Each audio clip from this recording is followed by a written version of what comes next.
al-Mansour al-Turki was quoted as saying. He added that relevant authorities have launched investigations. Saudi security authorities and the armed forces have been confronting the military operations of rebels inside the Yemeni territories.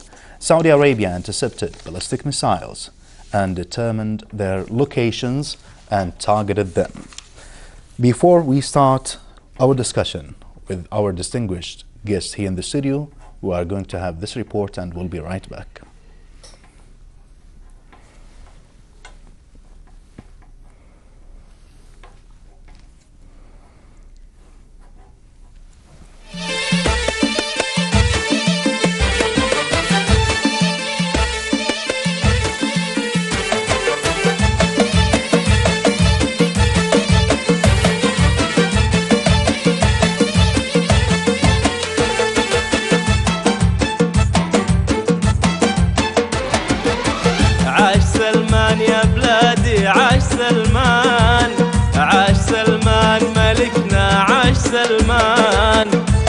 سلمان يا بلادي عاش سلمان عاش سلمان ملكنا عاش سلمان والشعب كله يردد عاش سلمان والشعب كله يردد عاش سلمان عاش سلمان يا بلادي عاش سلمان عاش سلمان ملكنا عاش سلمان عاش سلمان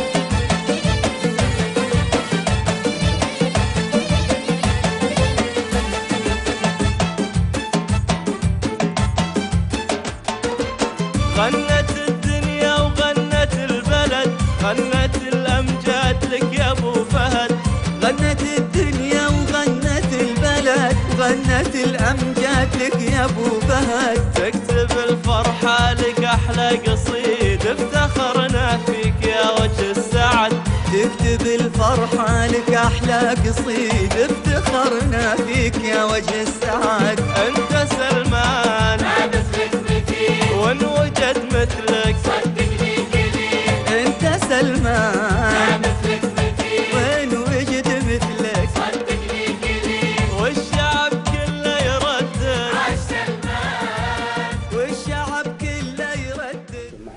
Welcome back, dear viewers. We are going to start our discussion with our distinguished guest here in the studio, Mr. Mohammed Al-Ghamdi, the media consultant. Mr. Mohammed, welcome to the program. Thank you very much indeed. Thank you, sir. Thank you very much. Mr. Mohammed, to die for the cause of Allah, to be granted the elite title of martyr, shaheed in Islam, is a noble and also highly sought after status. We thank, of course, and congratulate as well our martyrs and boarders for their sacrifices. Mr. Mohammed, how do you perceive the great sacrifices on the part of the soldiers?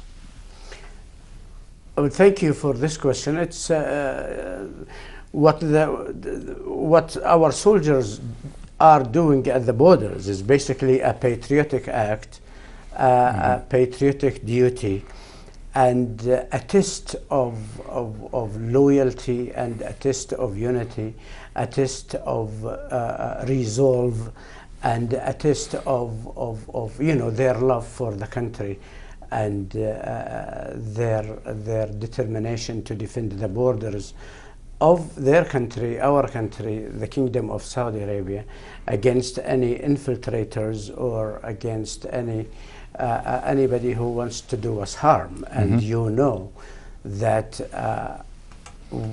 the Saudi forces as well as the coalition forces are infinitely superior to the forces of the Houthis on the ground.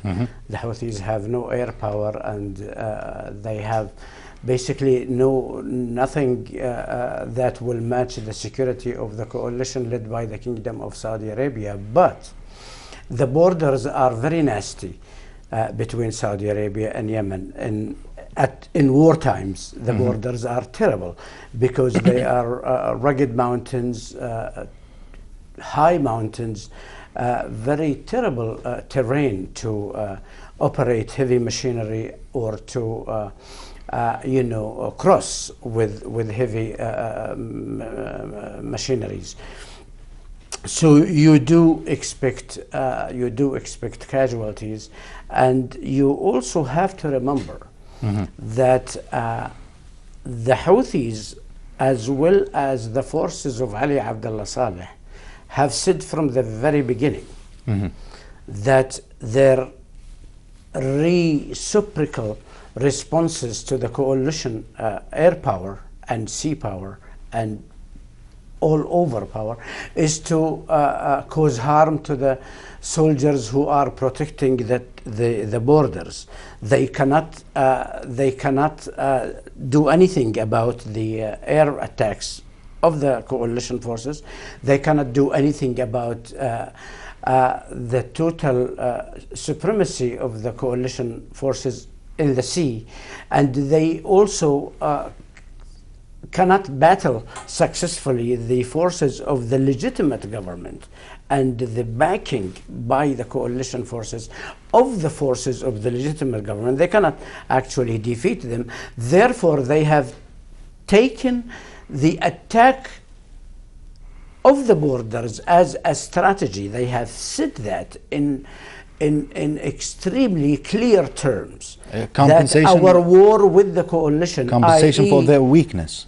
Absolutely, is to attack those who are at the borders, is to infiltrate the villages, and to basically operate snipers here and there. And you know that the coalition and the Saudi forces do not want to lose casualties at all, let alone lose heavy casualties. At one point, Prince Mohammed bin Salman said it. He said that we are not met with any serious counter forces. We can actually sweep the cities of Sana'a and other towns in a matter of days, but we do not want to lose our soldiers, and we do not want to inflict harm to the Yemeni civilian populations. After all, the coalition is there to basically implement UN Resolution 2216 and to help the legitimacy and to help the population of the Yemeni towns and villages and cities against these vicious militias, sectarian and racist militias, who are actually trying, number one, to prolong the war, and number two, to cause casualties among civilians, and number three, to allow Yemen to deteriorate economically, medically, and